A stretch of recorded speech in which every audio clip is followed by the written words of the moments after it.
വളരെ സതുദ്ദേശപരമായി ഞാൻ നടത്തിയിട്ടുള്ള ഒരു പ്രസ്താവനയെ വല്ലാത്ത രൂപത്തിലാണ് വികൃതമാക്കി മുസ്ലിം ലീഗിൻ്റെ സംസ്ഥാന ജനറൽ സെക്രട്ടറി PMA സലാം സാഹിബ് അവതരിപ്പിച്ചിരിക്കുന്നത്.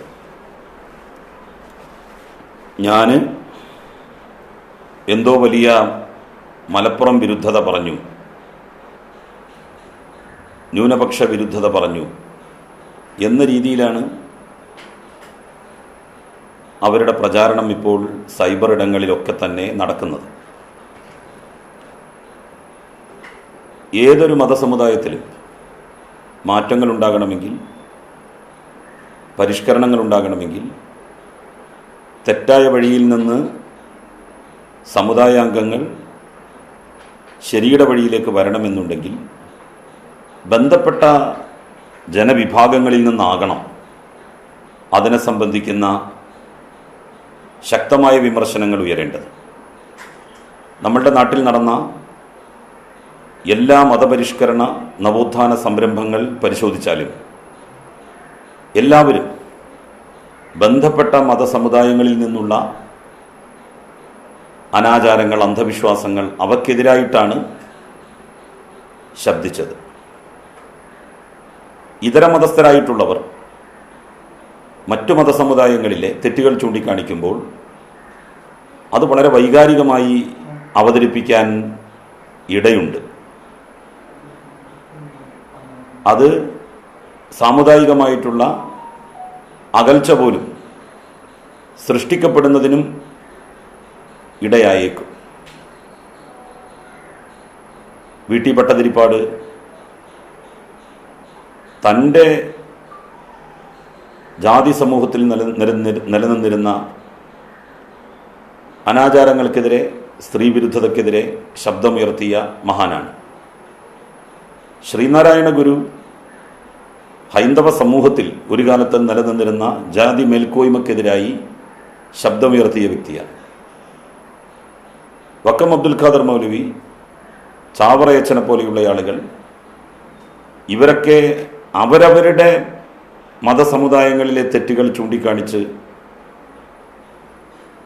അവരവർ പ്രതിനിധാനം ചെയ്യുന്ന ജനവിഭാഗത്തെ ഉദ്ധരിക്കാൻ വേണ്ടി ശ്രമിച്ചിട്ടുള്ളവരാണ്.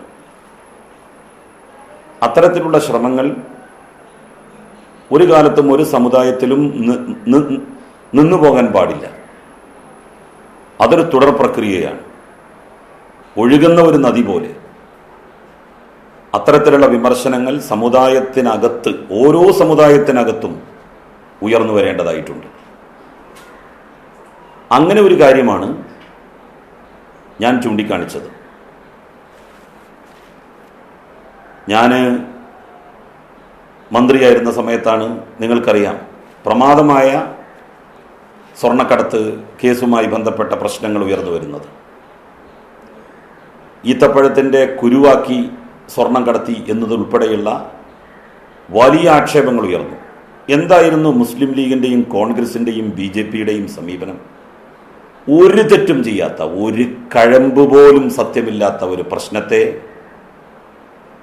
വളരെ വർഗീയവൽക്കരിച്ചുകൊണ്ട് അവതരിപ്പിച്ചു. സംഘപരിവാർ അത് ചെയ്യുന്നത് നമുക്ക് മനസ്സിലാക്കാം. മുസ്ലിം ലീഗും കോൺഗ്രസും എന്തേ അത് ചെയ്തു? കോൺഗ്രസിൻ്റെ നേതാവ്, അന്നത്തെ UDFൻ്റെ convener Benny Behanan MP Indian പ്രധാനമന്ത്രിക്ക് കത്തെഴുതി രാജ്യത്തിൻ്റെ നിലവിലുള്ള നിയമങ്ങൾ ലംഘിച്ചുകൊണ്ട് ഇതാ കേരളത്തിൽ ഒരു മന്ത്രി ജലീൽ എന്ന് പറയുന്നയാൾ മഹാപാതകം ചെയ്തിരിക്കുന്നു. എന്തായിരുന്നു ആ മഹാപാതകം? അത് മറ്റൊന്നുമല്ല, റംസാൻ കാലത്ത് UAE കോൺസുലേറ്റ് കേരളത്തിൽ എത്രയോ വർഷങ്ങളായി വിതരണം ചെയ്യുന്ന റംസാൻ കിറ്റുകൾ വിതരണം ചെയ്യുന്നതിന് സൗകര്യമൊരുക്കി കൊടുത്തു. ഈ കള്ളപ്രചാരണങ്ങളെ മുസ്ലിം ലീഗും കോൺഗ്രസും എത്രമാത്രമാണ് എനിക്കെതിരായിട്ട് ഉപയോഗിച്ചത്. അവരെൻ്റെ വീട്ടിലേക്ക് എത്ര സമരങ്ങൾ നടത്തി. അന്നവർക്ക് ഞാനൊരു മലപ്പുറത്തുകാരനാണ്, എന്നെ എന്തെങ്കിലും പറഞ്ഞാൽ അത് മലപ്പുറത്തെ പ്രതികൂലമായി ബാധിക്കുമെന്ന വികാരം എന്തുകൊണ്ടുണ്ടായില്ല? ഞാനൊരു ന്യൂനപക്ഷ വിഭാഗത്തിൽപ്പെടുന്നയാളാണ്, ഈ കള്ളപ്രചാരണം എനിക്കെതിരെ നടത്തിയാൽ അത് മുസ്ലിം സമുദായത്തിനെതിരെയുള്ള ആക്രമണമാണ് എന്ന് തെറ്റിദ്ധരിക്കും എന്ന ഒരു വിചാരം അവർക്ക് എന്തേ ഉണ്ടായില്ല? വേട്ടപ്പട്ടി ഓടുന്നത് പോലെയല്ലേ ലീഗും കോൺഗ്രസും BJPയും ഉൾപ്പെടെയുള്ളവർ എൻ്റെ പിന്നാലെ ഓടിയത്? എന്നിട്ട് എന്തായി അവസാനം? എന്തെങ്കിലും ഒരു സത്യത്തിന്റെ കണിക അതിലുണ്ടായിരുന്നു എങ്കിൽ അന്ന് ഞാൻ ജയിലിൽ പോകുമായിരുന്നില്ലേ? എന്നെ തുറങ്കലിൽ അടക്കുമായിരുന്നില്ലേ? ഡൽഹിയുടെ മുഖ്യമന്ത്രി കെജ്രിവാളിനെ, അതുപോലെ തന്നെ ഇന്ത്യയിലെ മറ്റു സംസ്ഥാനങ്ങളിലെ മുഖ്യമന്ത്രിമാരെ എല്ലാം ജയിലിലടച്ചില്ലേ? എന്നിട്ടാണോ പിന്നെ ഒരു പുഴുവായിട്ടുള്ള ഞാൻ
നിൽക്കുന്ന ഒരു പണ്ഡിതൻ ലീഗിനോട് അഫിലിയേറ്റ് ചെയ്ത് നിൽക്കുന്ന ഒരു മതസംഘടനയുടെ ഏറ്റവും ഉന്നതമായ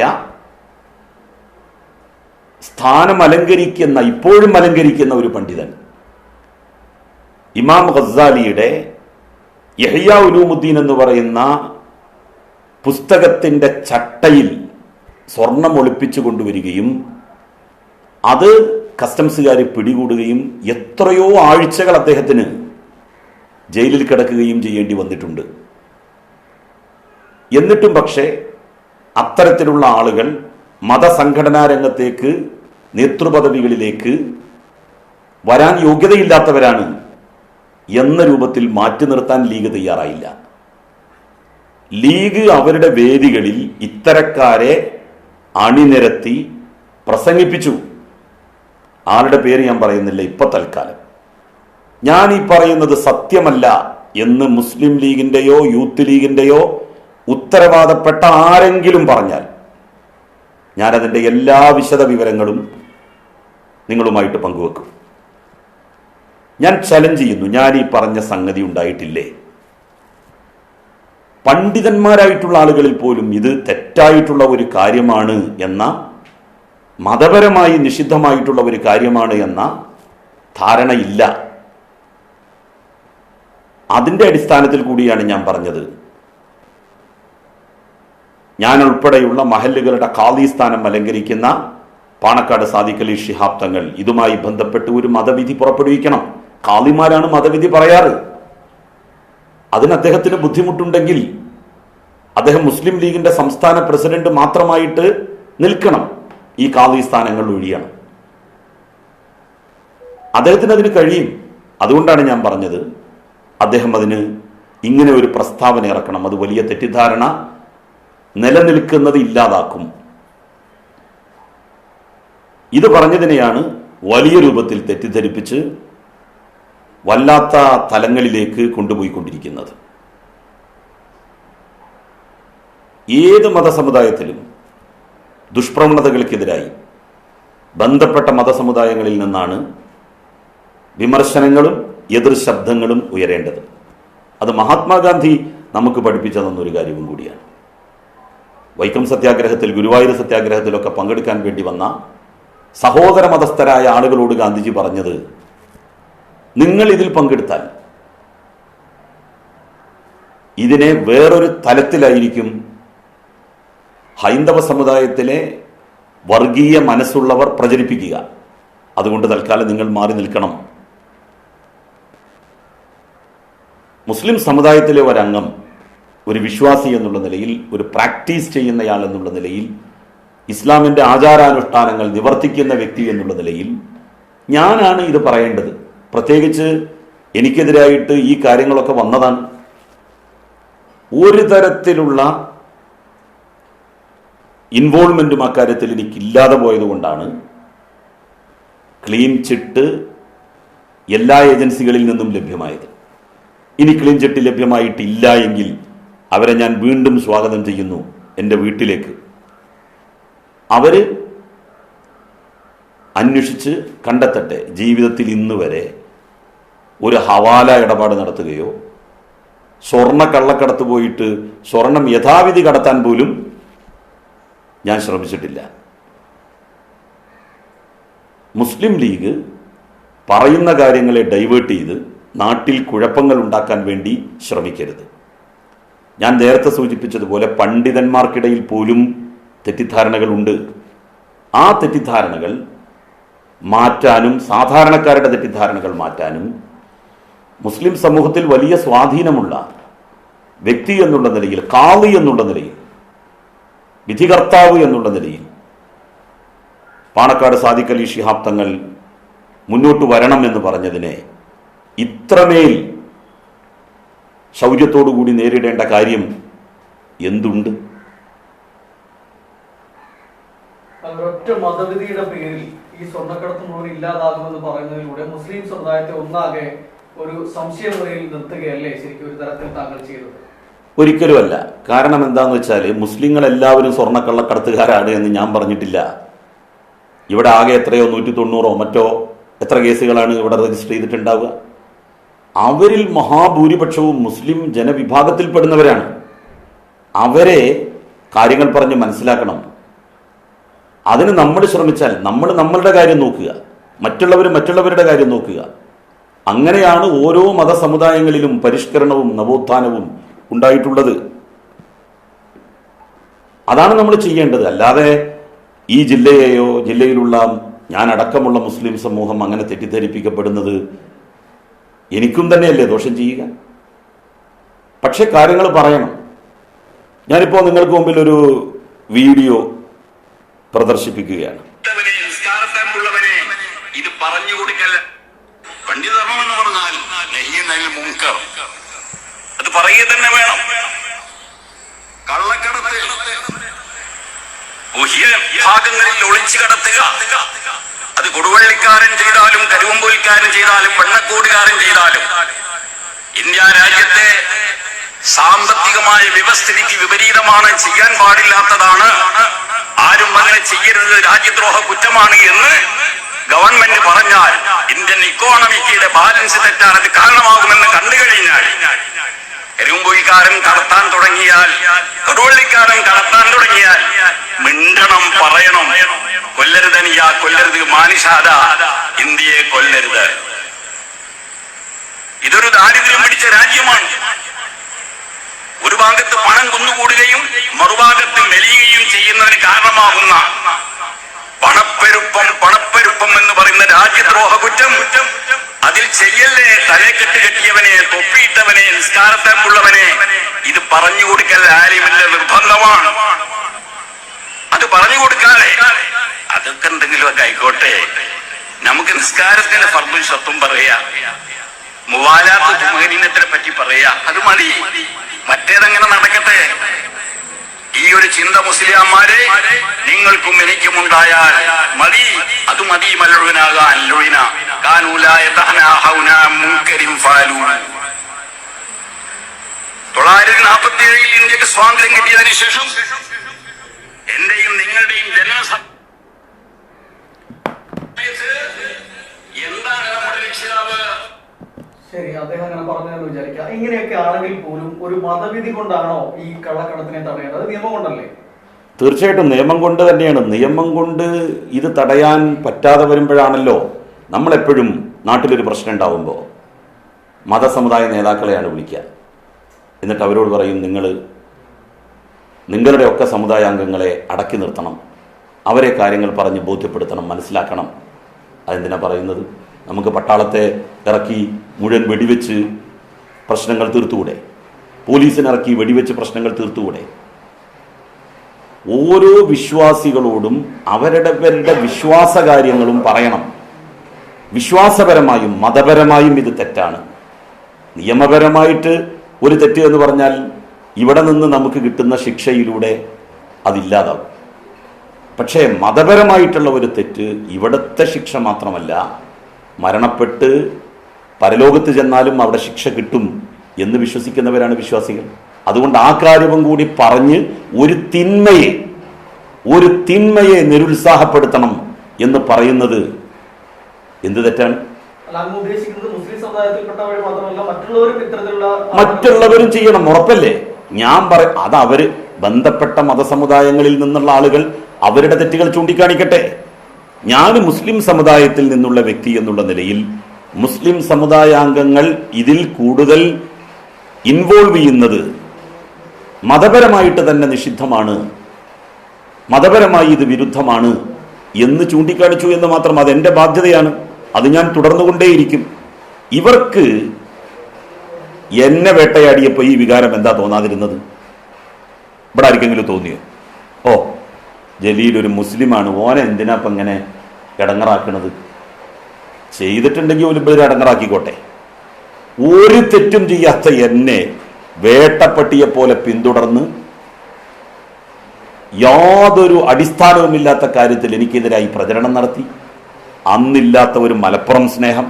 ഞാൻ എന്താ മധ്യപ്രദേശുകാരനാ? ഞാനിതാ തമിഴ്നാട്ടുകാരനാ? ഞാനും മലപ്പുറം ജില്ലക്കാരനാ. ആ മലപ്പുറം ജില്ലക്കാരനായ എന്നെ കൊത്തി വലിക്കാൻ വേണ്ടിയിട്ട് ശത്രുക്കൾക്ക് എറിഞ്ഞു കൊടുക്കാൻ ഇവര് നടത്തിയിട്ടുള്ള പരക്കം പാച്ചിൽ ഇവർക്ക് മറക്കാൻ കഴിയുമോ? ഞാൻ ലീഗ് നേതൃത്വത്തെ വെല്ലുവിളിക്കുന്നു. നേരത്തെ ഞാൻ പറഞ്ഞതുപോലെ പണ്ഡിതന്മാരിൽ പോലും ഇത്തരത്തിലുള്ള പ്രവണതകൾ നേരത്തെ കണ്ടതാണ്. അതിൻ്റെ അർത്ഥം ഇത് മതവിരുദ്ധമല്ല എന്ന് ഇവിടുത്തെ വലിയ ഒരു ശതമാനം ആളുകൾ വിശ്വസിക്കുന്നു. ആ കാര്യം തെറ്റാണ്. അങ്ങനെ ഒരു പണ്ഡിതനില്ല. അങ്ങനെ മുസ്ലിം ലീഗ് പിന്തുണക്കുന്ന ഒരാളോ മുസ്ലിം ലീഗിന്റെ പിന്തുണയിൽ ഉള്ള ഒരു സംഘടനയുടെ തലപ്പത്തോ അദ്ദേഹമില്ല എന്ന് ലീഗ് നേതൃത്വം പറയുമെങ്കിൽ ഞാൻ അയാളുടെ എല്ലാ കാര്യങ്ങളും നിങ്ങളുമായിട്ട് പങ്കുവെക്കും. പേരും അയാളുടെ സ്ഥാനവും ഏതാണ് സംഘടന എന്നുള്ളതും ഒക്കെ. ഒരാളെ വഷളാക്കണമെന്ന് ഞാൻ ഇപ്പോൾ ഉദ്ദേശിക്കുന്നില്ല. അധികം അവർ പറഞ്ഞാൽ എനിക്കത് പറയേണ്ടതായിട്ട് വരും. ഞാൻ ഗുണപരമായ സതുദ്ദേശത്തോടു കൂടിയുള്ള ഒരു അഭിപ്രായ പ്രകടനമാണ് നടത്തിയത്. അല്ലാതെ ആരെയും ടാർണിഷ് ചെയ്യാൻ വേണ്ടിയിട്ടല്ല ഞാനിത് പറഞ്ഞത്. സാദിഖ് അലി ശിഹാബ് തങ്ങളെ കുറിച്ച് പറയുമ്പോൾ അത് മുസ്ലിം ലീഗിനെ കുറിച്ച് മാത്രമാണ് എന്ന് ലീഗിന്റെ സംസ്ഥാന ജനറൽ സെക്രട്ടറി തെറ്റിദ്ധരിക്കരുത്. അദ്ദേഹം മുസ്ലിം ലീഗിന്റെ സംസ്ഥാന അധ്യക്ഷൻ മാത്രമല്ല, പ്രസിഡന്റ് മാത്രമല്ല. അദ്ദേഹം ഞാൻ ഉൾപ്പെടെയുള്ള നിരവധി മഹല്ലുകളുടെ ഖാദി സ്ഥാനം അലങ്കരിക്കുന്ന വ്യക്തി കൂടിയാണ്. ആ ഖാദിയോടാണ് ഞാൻ പറഞ്ഞത്.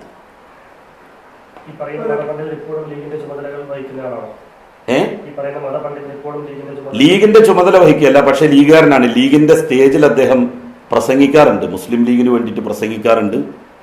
മുസ്ലിം ലീഗിന്റെ ഒരു ഒരു ആളെന്നുള്ള നിലക്ക് പ്രധാനപ്പെട്ട ഒരു മതസംഘടനയുടെ വളരെ പ്രധാനപ്പെട്ട ഒരു സ്ഥാനം ഇപ്പോഴും അലങ്കരിക്കുന്ന വ്യക്തിയാണ്. എന്നൊന്നും ഞാൻ പറയുന്നില്ല, എന്ന് ഞാൻ പറഞ്ഞിട്ടുമില്ല. അത് വേണ്ട വേണ്ട വേണ്ട അത് ലീഗുകാരോട് ചോദിക്കുക, അങ്ങനെ ഉണ്ടോന്ന്. PMA സലാമിനോട് ചോദിക്കുക, അല്ലെങ്കിൽ എനിക്കെതിരായിട്ട് ഇപ്പൊ പ്രതികരണം നടത്തിയിട്ടുള്ള മറ്റു ലീഗ് നേതാക്കന്മാരോട് ചോദിക്കുക, ഇങ്ങനെ ഒരാളുണ്ടോ?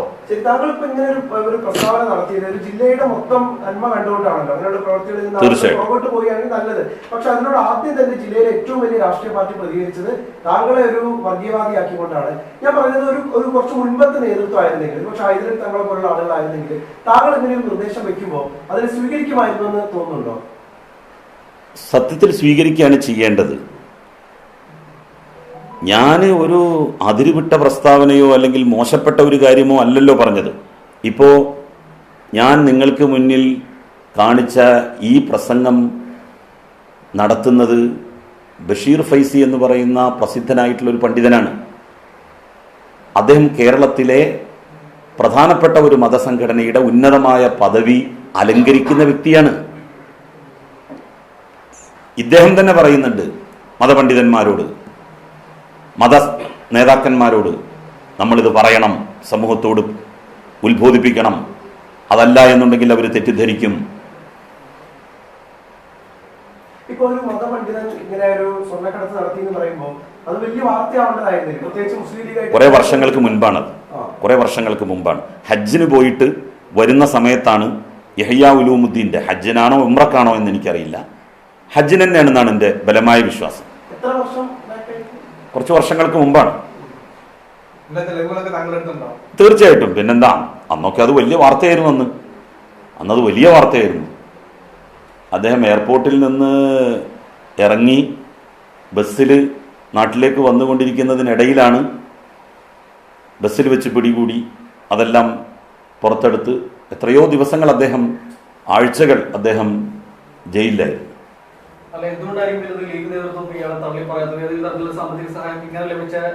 അങ്ങനെ അതൊന്നും ആവൂല. ഞാൻ സതുദ്ദേശത്തോടു കൂടിയാണ് പറഞ്ഞത്. ഞാനിപ്പോൾ മുസ്ലിം ലീഗിനെ ടാർണിഷ് ചെയ്യാൻ വേണ്ടി പറഞ്ഞതല്ല.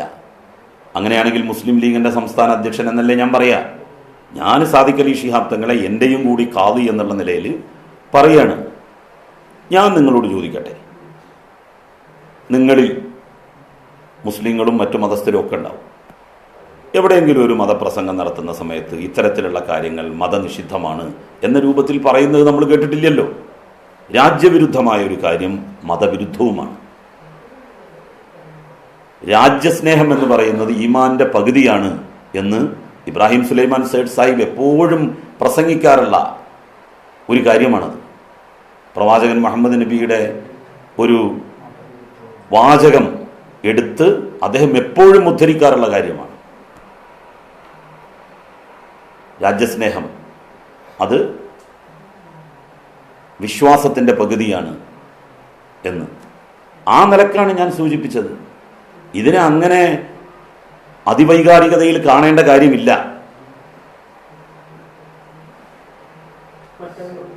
ഇന്നിപ്പോ താങ്കളുടെ അടുത്ത സുഹൃത്ത് പി വി അൻവർ ഒരു വലിയ എന്താ പറയുക രാഷ്ട്രീയ വേദി സംഘടിപ്പിക്കുകയാണ്. ഒരുപാടധികം ലക്ഷങ്ങളൊക്കെ പങ്കെടുക്കുന്നതൊക്കെയാണ് പറയുന്നത്. എന്താണ് എനിക്ക് അതിനെക്കുറിച്ച്? അദ്ദേഹത്തിന് അതിനുള്ള സ്വാതന്ത്ര്യം ഉണ്ടല്ലോ. ഈ രാജ്യത്ത് ഓരോരുത്തർക്കും അവരവരുടെ രാഷ്ട്രീയമായിട്ടുള്ള ലൈന് സ്വീകരിക്കാൻ അവകാശമുണ്ട്. ഇപ്പൊ ചെറിയ ഫേസ്ബുക്കിലൂടെ തർക്കങ്ങളൊക്കെ ഉണ്ടായെങ്കിൽ കൂടിയും അൻവറിന്റെ ആശയങ്ങളും അൻവർ മുന്നോട്ട് വെച്ച വിഷയങ്ങളും താങ്കൾ പറയുന്ന കാര്യവും സമാനമാണ്. സമീപ ഭാവിയിൽ ഒരുപക്ഷെ ഒരിക്കലും അൻവറിനൊപ്പം ചേരില്ല എന്ന് പറയാൻ പറ്റുമോ ഇപ്പോഴത്തെ ഒരു അവസ്ഥയിൽ? അങ്ങനെയല്ല. അദ്ദേഹത്തിന്റെ വഴി ലക്കും ദീനുക്കും വലിയ ദീൻ എന്നല്ലേ ഖുർആൻ പറഞ്ഞിട്ടുള്ളത്. നിങ്ങൾക്ക് നിങ്ങളുടെ വഴി, എനിക്ക് എന്റെ വഴി. അല്ല, DMK സഖ്യം എന്നൊക്കെ പറയുമ്പോഴേ ദേശീയ തലത്തിൽ ഇന്ത്യ മുന്നണിയുടെ ഭാഗമാണ്, CPM ഭാഗമാണ്, അതിനായിട്ട് സഹയാത്രികനാണ് താങ്കൾ. അപ്പോ ഒരു യോജിപ്പിനുള്ള സാധ്യത അല്ല, സഹയാത്രികനല്ലേ ഞാൻ. അതിന്റെ ഒക്കെ നേതാക്കന്മാർ വേറുണ്ടല്ലോ, അവരോട് ചോദിക്കല്ലേ നല്ലത്. താങ്കൾ ഇപ്പൊ ഈ പോലീസിനെതിരെ നൽകിയിട്ടുള്ള പരാതിയിൽ വേണ്ടി നടപടികൾ സ്വീകരിച്ചു തുടങ്ങിയിട്ടുണ്ട്. തീർച്ചയായിട്ടും, നോ ഡൗട്ട്. അതിന് വ്യക്തമായിട്ടുള്ള ഒരു തീരുമാനമുണ്ടാകും. അത് കെട്ടേണ്ടടുത്ത് കൊണ്ടുപോയിട്ട് തന്നെ സർക്കാർ കിട്ടും. 4 ടേം. പിന്നെ കുറയ്ക്കുക. 4 ടേമാകുമ്പോൾ മന്ത്രിയായതിനിടയിൽ ഇത്രയും കാലത്തിനിടയ്ക്ക് പോലീസിനെ കുറിച്ച് ഇതിന് മുമ്പും താങ്കൾക്ക് വിവരം പറ്റിയിട്ടുണ്ടാവും, ആക്ഷേപങ്ങൾ ഉണ്ടാവും. ഇത്രയും കാലം താങ്കൾ ഒന്നും തന്നെ പറഞ്ഞില്ല അതിനെപ്പറ്റി. ഇപ്പോൾ അൻവർ പറഞ്ഞതിന് പിന്നാലെയാണ് ഇത്തരത്തിലുള്ള ആക്ഷേപം. അങ്ങനെയല്ല. കേന്ദ്രത്തിൽ BJP അധികാരത്തിൽ വന്നതിന് ശേഷം പൊതുവെ കേരളത്തിലെ IPS ഉദ്യോഗസ്ഥന്മാർക്ക് BJPയോട് ഒരു ചായ്വ്, കേന്ദ്ര സർക്കാരിൻ്റെ നിലപാടുകളോട് ഒരു ചായ്വ്. അപ്പോൾ തങ്ങൾക്ക് ഉദ്യോഗക്കയറ്റം കിട്ടാൻ, തങ്ങൾക്ക് സ്ഥാനമാനങ്ങൾ ലഭിക്കാൻ എന്താണോ ചെയ്യേണ്ടത്, അവരെ പ്രീതിപ്പെടുത്തും വിധം കാര്യങ്ങൾ ചെയ്യാനുള്ള ഒരു ശ്രമം പല ആളുകളുടെ ഭാഗത്തു നിന്നും ഉണ്ടായിക്കൊണ്ടിരിക്കുന്നുണ്ട്. അതൊരു വസ്തുതയാണ്. അത് നേരത്തെ തന്നെ തുടങ്ങിയതാണ്. സെൻകുമാർ അദ്ദേഹത്തെ DGP ആക്കരുത് എന്നുള്ളതായിരുന്നു സർക്കാരിൻ്റെ നയം. എന്നാൽ മുസ്ലിം ലീഗിൻ്റെ നിയമസഭാ കക്ഷിയുടെ ഉപനേതാവ് MK മുനീർ സാഹിബ് എന്തൊരു വാശിയിലായിരുന്നു സെൻകുമാറിന് വേണ്ടി അസംബ്ലിയിൽ വാദിച്ചത്. VD സതീശൻ, രമേശ് ചെന്നിത്തല, ഇത്ര നല്ലൊരു ഉദ്യോഗസ്ഥൻ വേറെ ഉണ്ടോ എന്നല്ലേ ചോദിച്ചത്. എന്നിട്ട് ഈ സെൻകുമാർ എന്ന് പറയുന്ന ആൾക്ക് വേണ്ടി സുപ്രീം കോടതിയിൽ കേസ് ടേക്കപ്പ് ചെയ്തത് ആരായിരുന്നു? മുസ്ലിം ലീഗിൻ്റെ പ്രമുഖനായിട്ടുള്ള ഒരു വക്കീലാണ്.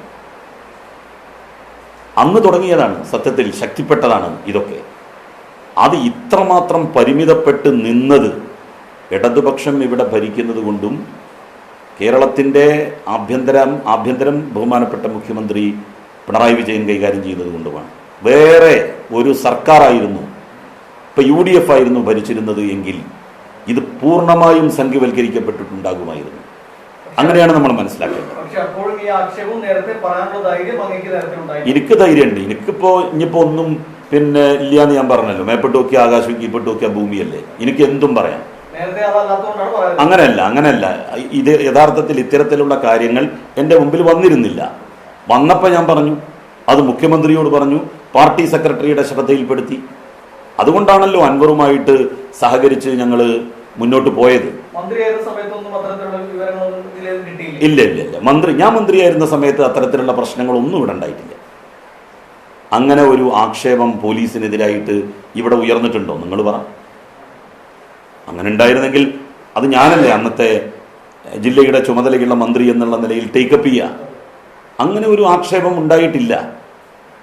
എന്നാൽ ഉണ്ടായ ഉടനെ തന്നെ അത് മുഖ്യമന്ത്രിയുടെ ശ്രദ്ധയിൽപ്പെടുത്തി. അതെൻ്റെ ബാധ്യതയാണ്, എൻ്റെ ചുമതലയാണ്. അല്ലാതെ എന്തെങ്കിലും ഓഫർ കിട്ടിയിട്ടോ അത് തരാമെന്ന് പറഞ്ഞിട്ടോ, അത് നമ്മൾ മനുഷ്യരെക്കുറിച്ച് നിങ്ങൾക്കൊക്കെ ഉള്ള ഓരോ ധാരണയാണ്. നമ്മളൊരാളെ കണ്ടാൽ ചിരിക്കുന്നത് ഒന്നും കാണാതെ ചിരിക്കൂലോ. അവന് എന്തെങ്കിലും ഒന്ന് കിട്ടിയിട്ടുണ്ടാവും.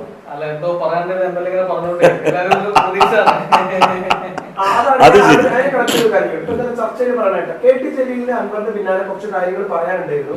അദ്ദേഹത്തിന് ചില വിമർശനങ്ങളും പരാതികളൊക്കെ ഉണ്ട്. അദ്ദേഹം ഒരു എക്സൈറ്റ്മെന്റ് രൂപപ്പെടുത്തുന്നു, പ്രസ് മീറ്റിൽ വലിയ വെളിപ്പെടുത്തലുകൾ നടത്തുന്നു പറയുന്നു. അത് നടത്താതിരുന്നത് ഒരു സമ്മർദ്ദ തന്ത്രമായിരുന്നു. എനിക്ക് ചില കാര്യങ്ങൾ പറയാനുണ്ട്, അത് പറയാതിരിക്കണമെങ്കിൽ എനിക്ക് ചില കാര്യങ്ങൾ ചെയ്ത് തരേണ്ടി വരും എന്നുള്ളൊരു ഒരുപാട് പേര് പറയുന്നു. അതെ, എനിക്ക് എന്ത് പിന്നെ കാര്യം ചെയ്തു തരണമെന്ന് ഞാൻ പറയാം. ഇപ്പം നമ്മളുടെ മക്കളുടെ കാര്യമായിരിക്കും. എൻ്റെ മക്കളൊക്കെ തന്നെ വളരെ സേഫായിട്ട് നല്ല രീതിയിൽ അവരുടെ സ്വന്തം കഴിവിൽ സർക്കാരിൻ്റെ പിന്നെ സംവിധാനത്തിൽ തന്നെ അവർ പഠിക്കുക. മൂത്ത മകൾ കാലിഫോർണിയയിൽ എഞ്ചിനീയറാണ്, NVIDIAയിൽ. രണ്ടാമത്തെ മോന് വക്കീലാണ് ഇവിടെ തിരൂരിൽ.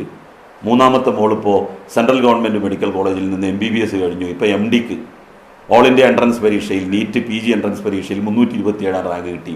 അവൾക്ക് കോഴിക്കോട്ട് തന്നെ ചിലപ്പോൾ കിട്ടും. പിന്നെ എന്താണ് എനിക്ക് ഈ ഗവൺമെൻറ്റിൽ നിന്ന് അല്ലെങ്കിൽ ഒരു അധികാരിയിൽ നിന്ന് കിട്ടാനുള്ളത്? ഞാൻ 20 വർഷം പൂർത്തിയായി.